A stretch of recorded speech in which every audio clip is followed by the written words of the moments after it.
Hi everyone, RSK എഡ്യൂടെക്കിന്റെ മറ്റൊരു ക്ലാസ്സിലേക്ക് എല്ലാവർക്കും സ്വാഗതം. കഴിഞ്ഞ ക്ലാസ്സിന്റെ കണ്ടിന്യൂറ്റിയാണ് നമ്മൾ ഈ ക്ലാസ്സിൽ എടുക്കുന്നത്. കഴിഞ്ഞ ക്ലാസ്സിൽ നമ്മൾ വ്യക്തമായിട്ട് അൽഗോരിതം കഴിഞ്ഞ ക്ലാസ്സിൽ അൽഗോരിതം ഡിസ്കസ് ചെയ്തിരുന്നു. കഴിഞ്ഞ ക്ലാസ്സിൽ നമ്മൾ ഫ്ലോ ചാർട്ട് ഞാൻ ഡീറ്റെയിൽ ആയിട്ട് പറഞ്ഞിരുന്നു. നിങ്ങളടുത്ത് പറഞ്ഞിരുന്നു ബാക്കി എല്ലാ അൽഗോരിതം നമ്മൾ ചെയ്ത അൽഗോരിതത്തിന്റെ ഫ്ലോ ചാർട്ട് വരയ്ക്കാൻ പറഞ്ഞിരുന്നു. അപ്പോൾ ഇന്നത്തെ ക്ലാസ്സിൽ നമ്മൾ ആ അൽഗോരിതത്തിന്റെ എല്ലാം ഫ്ലോ ചാർട്ട് വരച്ച് ആ ഒരു പോർഷൻ കംപ്ലീറ്റ് ചെയ്യുക എന്നാണ്. കാരണം നമ്മൾ നെക്സ്റ്റ് പഠിക്കാൻ പോകുന്നത് പ്രോഗ്രാം എഴുതാനാണ്. നെക്സ്റ്റ് ക്ലാസ്സിൽ നമ്മൾ വരുന്നത് പ്രോഗ്രാം എഴുതി ഇത്രയും അൽഗോരിതത്തിന്റെയും ഫ്ലോ ചാർട്ടിന്റെയും പ്രോഗ്രാം എഴുതി ഫർദർ ആയിട്ട് നമ്മൾ വലിയ പ്രോഗ്രാംസ് ചെയ്യാൻ കൺട്രോൾ സ്ട്രക്ചേഴ്സ് ഒക്കെ പഠിച്ച് മുമ്പോട്ട് പോവുക എന്നുള്ളതാണ്. സോ നമ്മൾ കഴിഞ്ഞ ദിവസം ആഡ് ടു നമ്പേഴ്സിന്റെ ഫ്ലോ ചാർട്ട് ഞാൻ വരച്ചായിരുന്നു. ഇനി നിങ്ങളെ സബ്ട്രാക്ട് ടു നമ്പേഴ്സിന്റെ ഫ്ലോ ചാർട്ടാണ് നമ്മൾ വരയ്ക്കുന്നത്. അപ്പൊ നിങ്ങൾക്ക് എല്ലാവർക്കും മനസ്സിലായി ഞാൻ വിശ്വസിക്കുന്നു. എലിപ്സ് സിമ്പിൾ ആണ് ആദ്യം ഉപയോഗിക്കുന്നത്. സ്റ്റാർട്ട് ഇൻപുട്ടിന് വേണ്ടിയിട്ട് ഏത് സിമ്പിൾ ആണ് ഓർത്ത് നോക്കിയേ. എല്ലാവരും അവരവരുടെ ചെയ്തതെല്ലാം എടുത്തു നോക്കിയേ. പാരലോഗ്രാം ആണ്. പാരലോഗ്രാമിൽ എന്താണ് ഇൻപുട്ട്? A, B ആണ്. അടുത്ത പ്രോസസ്സിംഗ് ആണ്. പ്രോസസ്സിംഗ് ചെയ്യാൻ വേണ്ടിയിട്ട് നമ്മൾ എന്ത് ചെയ്യുന്നു? റെക്ടാംഗിൾ സിമ്പിൾ ആണ് ഉപയോഗിക്കുന്നത്. സബ് ഈസ് ഈക്വൽ ടു എന്തായിരിക്കും? A-B ആണ്. ലാസ്റ്റ് സ്റ്റേറ്റ്മെന്റ് എന്താണ്? ഔട്ട്പുട്ട് ആണ്. ഔട്ട്പുട്ടിന് വേണ്ടിയിട്ട് എന്താണ് ഉപയോഗിക്കുന്നത്? പാരലോഗ്രാം ആണ് ഉപയോഗിക്കുന്നത്. പ്രിന്റ് സബ് ആണ്. സോ വളരെ സിമ്പിൾ ആയിട്ട് നിങ്ങൾ എല്ലാവരും ഇത് കംപ്ലീറ്റ് ചെയ്തെന്ന് ഞാൻ വിശ്വസിക്കുന്നു. ലാസ്റ്റ് സ്റ്റോപ്പ് ആണ്. എലിപ്സ് സിമ്പിൾ ഒരു പ്രാവശ്യം കൂടെ ഇട്ടു, സ്റ്റോപ്പ് ഇട്ടു, കംപ്ലീറ്റ് ചെയ്തു. എല്ലാവരും കറക്റ്റ് ആയിട്ട് ഇത് ചെയ്തു ഞാൻ വിശ്വസിക്കുന്നു. ഓക്കെ, ഇനി നമ്മൾ അടുത്ത ചെയ്യാൻ പോകുന്നത് ഡിവൈഡ് ടു നമ്പേഴ്സിന്റെ ആണ്. അപ്പം സെയിം അതേപോലെ തന്നെ എലിപ്സ് സിമ്പിൾ ആണ്. സ്റ്റാർട്ട് കൊടുത്തു. അടുത്ത ആരോ അറിയാം നിങ്ങൾക്ക്. സ്റ്റെപ്പ് 2 അൽഗോരിതത്തിന്റെ അകത്ത് സ്റ്റെപ്പ് 1 സ്റ്റെപ്പ് 2 പകരം നമ്മളിവിടെ ഉപയോഗിക്കുന്നതാണ് ആരോ. അപ്പൊ സ്റ്റെപ്പ് 2ന്റെ അകത്ത് ഇൻപുട്ട് ആണ്. ഇൻപുട്ട് ഏത് പാരലോഗ്രാമിലാണ്? A, B ആണ്. മൂന്നാമത്തത് പ്രോസസ്സിംഗ് ആണ്. പ്രോസസ്സിംഗ് എന്താണെന്ന് നിങ്ങൾക്ക് അറിയാമെന്ന് ഞാൻ വിശ്വസിക്കുന്നു. ഡൗട്ട് ഉള്ളവരുണ്ടെങ്കിൽ അത് കമന്റ് ബോക്സിൽ നിങ്ങൾ റെപ്രസെന്റ് ചെയ്യുക. നിങ്ങൾക്ക് എന്തെങ്കിലും ഡൗട്ട് വരുവാണെങ്കിൽ ഞാൻ നിങ്ങളെ കോൺടാക്ട് ചെയ്ത് നിങ്ങൾക്ക് ഡീറ്റെയിൽ ആയിട്ട് പറഞ്ഞു തന്നോളാം. പ്രോസസ്സിംഗ് നിങ്ങൾക്ക് അറിയാം, കമ്പ്യൂട്ടറിനെ കൊണ്ട് പ്രവർത്തിപ്പിക്കുന്നതാണ് നമ്മൾ പ്രോസസ്സിംഗ്. ലാസ്റ്റ് ഔട്ട്പുട്ട് ആണ്. ഔട്ട്പുട്ടും എന്ത് സിമ്പലിലാണ്? പാരലോഗ്രാം സിമ്പലിലാണ്. Print sub. ലാസ്റ്റ് സ്റ്റേറ്റ്മെന്റ് എന്താണ്? സ്റ്റോപ്പ് ആണ്. So stop. ഡിവൈഡ് ടു നമ്പേഴ്സിന്റെ അൽഗോരിതവും കറക്റ്റ് ആണെന്ന് ഞാൻ വിശ്വസിക്കുന്നു. Multiply two numbers. Start ellipse symbol. Next one input A, B. പെട്ടെന്ന് ചെയ്തു തരുന്നവർ പെട്ടെന്ന് വീഡിയോ ഫോർവേഡ് ചെയ്ത് ഫാസ്റ്റ് ഫോർവേഡ് ചെയ്ത് നോക്കി പോവാം, മനസ്സിലായെങ്കിൽ. ഓക്കെ, നെക്സ്റ്റ് വൺ പ്രോസസ്സിംഗ് ആണ്.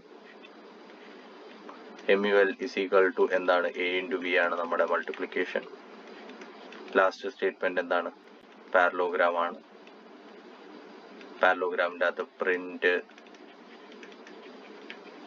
MUL ആണ്. ലാസ്റ്റ് സ്റ്റേറ്റ്മെന്റ് എന്തായിരിക്കും? സ്റ്റോപ്പ് ആണ്. സോ ഈ സിമ്പിൾ ഏതാണ്? എലിപ്സ് സിമ്പിളിനകത്ത് സ്റ്റോപ്പ് റെപ്രസെന്റ് ചെയ്യും. ഓക്കെ, നെക്സ്റ്റ് വൺ അടുത്തത് area and perimeter of A circle.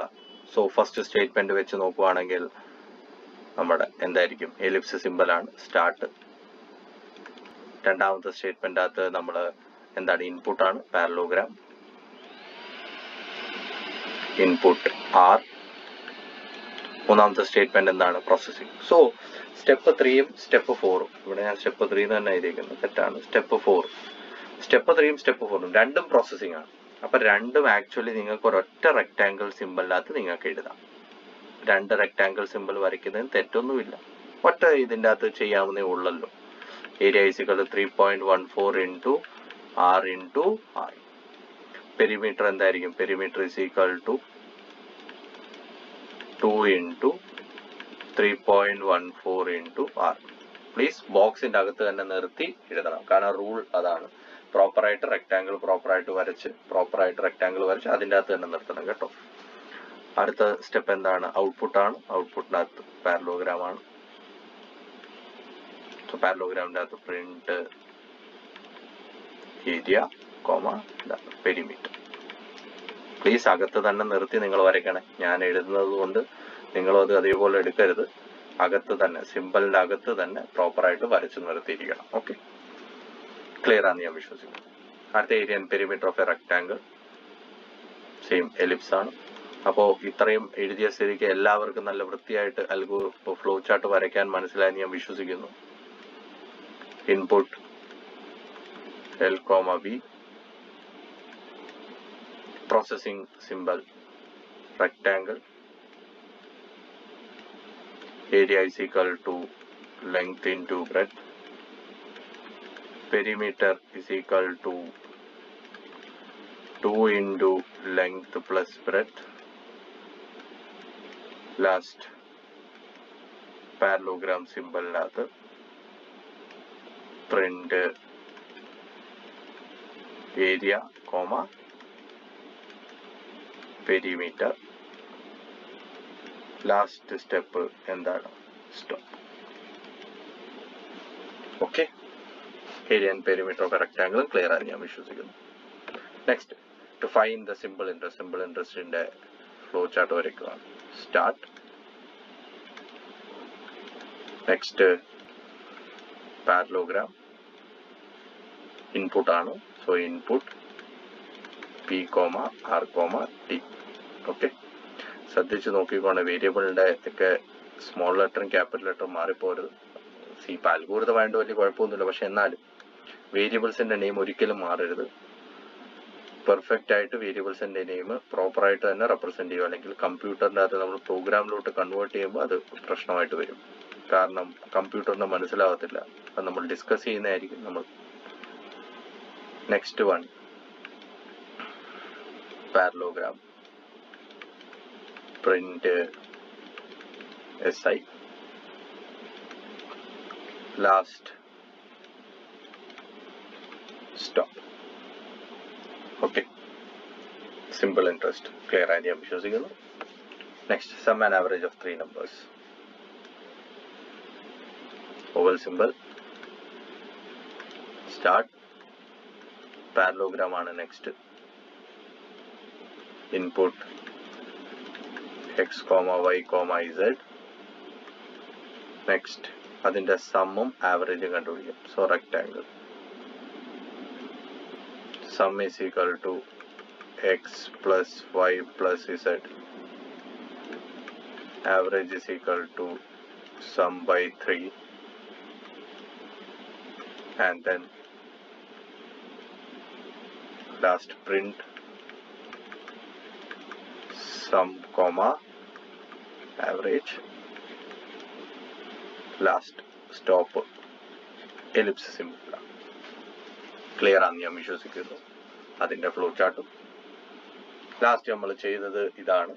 കുറച്ച് ലോജിക് ബിൽഡിംഗ്, നിങ്ങൾ അൽഗോരിതം നല്ലോണം നിങ്ങൾക്ക് മനസ്സിലായെന്ന് ഞാൻ വിശ്വസിക്കുന്നു. അപ്പോൾ ഒരു പ്രാവശ്യം കൂടെ അതിൻ്റെ ഫ്ലോ ചാർട്ടും കൂടെ നമുക്കൊന്ന് വരയ്ക്കാം. സ്റ്റാർട്ട്. രണ്ടാമത്തത് ഇൻപുട്ടാണ്, പാരലോഗ്രാം. ഇൻപുട്ട് ടൈമാണ് നമ്മൾ കൊടുത്തിരുന്നത്, നിങ്ങൾക്ക് ഓർമ്മയുണ്ടെങ്കിൽ ഇൻപുട്ട് ടൈം. നെക്സ്റ്റ് വൺ എന്താണ്? പ്രോസസ്സിംഗ് ആണ്. സോ വലിയൊരു റെക്ടാങ്കിൾ തന്നെ വരയ്ക്കാം. വലിയൊരു റെക്ടാങ്കിൾ വരയ്ക്കുന്നു. നിങ്ങൾ കണ്ടതാണ് 3 സ്റ്റേറ്റ്മെന്റ് ഉണ്ട്. So HR is equal to time divided by 3600 1. Second one, minute is equal to time modulus 3600 divided by 60. മൂന്നാമത് second is equal to time modulus 3600 modulus 60 ആണ്. ഡീറ്റെയിൽ ആയിട്ട് ഞാൻ എക്സാമ്പിൾ പറഞ്ഞു തന്നതാണ്. ഡൗട്ട് ഉള്ളവർ പഴയ വീഡിയോ പോയി കണ്ട് പ്രോപ്പറായിട്ട് പഠിച്ച് മനസ്സിലാക്കിയതിന് ശേഷം വരിക. ഡൗട്ട് ഉണ്ടെങ്കിൽ കമന്റ് സെക്ഷനിൽ നിങ്ങൾക്ക് ഇടാം. ധൈര്യമായിട്ട് നിങ്ങൾക്ക് കമന്റ് സെക്ഷനിൽ ഇടാം. ഡൗട്ട് ക്ലിയർ ചെയ്യുന്നതായിരിക്കും. Print HR MIN SEC last എന്തായിരിക്കും? സ്റ്റോപ്പ്. ഇത്രയും അൽഗോരിതംസ് ആണ് നമ്മൾ എഴുതിയത്. അതിൻ്റെ എല്ലാം ഫ്ലോ ചാർട്ട് നിങ്ങൾ എല്ലാവരും ചെയ്തു. ഇതൊരു ക്രോസ് ചെക്കിങ്ങിന് വേണ്ടിയിട്ട് കറക്റ്റ് ആണോ എന്ന് നിങ്ങൾക്ക് മനസ്സിലാവാൻ വേണ്ടിയിട്ട് ഞാൻ ചെയ്തു എന്നേ ഉള്ളൂ. എല്ലാവർക്കും ഇത് ക്ലിയർ ആയിട്ട് മനസ്സിലായി ഞാൻ വിശ്വസിക്കുന്നു.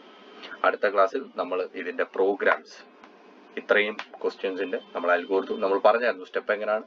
ആദ്യം അൽഗോരിതം ക്രിയേറ്റ് ചെയ്യുക, പിന്നെ ഫ്ലോ ചാർട്ട്, പിന്നെ ഇതിനെ എന്താക്കുക? പ്രോഗ്രാം ആക്കുക. എങ്ങനെ പ്രോഗ്രാമിലോട്ട് കൺവേർട്ട് ചെയ്യാം എന്നുള്ള കാര്യം നമ്മൾ നെക്സ്റ്റ് ക്ലാസ്സിൽ നമ്മൾ പഠിക്കുന്നതായിരിക്കും. ഓക്കെ, എല്ലാവർക്കും എല്ലാ കാര്യങ്ങളും മനസ്സിലായെന്ന് വിചാരിക്കുന്നു. പ്രേക്ഷകർ ഇനിയും നിങ്ങൾ നിങ്ങളുടെ ഈ വീഡിയോസ് നിങ്ങൾക്ക് ഇഷ്ടപ്പെടുന്നുണ്ടെങ്കിൽ നിങ്ങൾ ഇത് ഷെയർ ചെയ്യുക, അതേപോലെ ലൈക്ക് ചെയ്യുക, സബ്സ്ക്രൈബും ചെയ്യുക. എല്ലാവർക്കും എൻ്റെ നന്ദി. Thank you.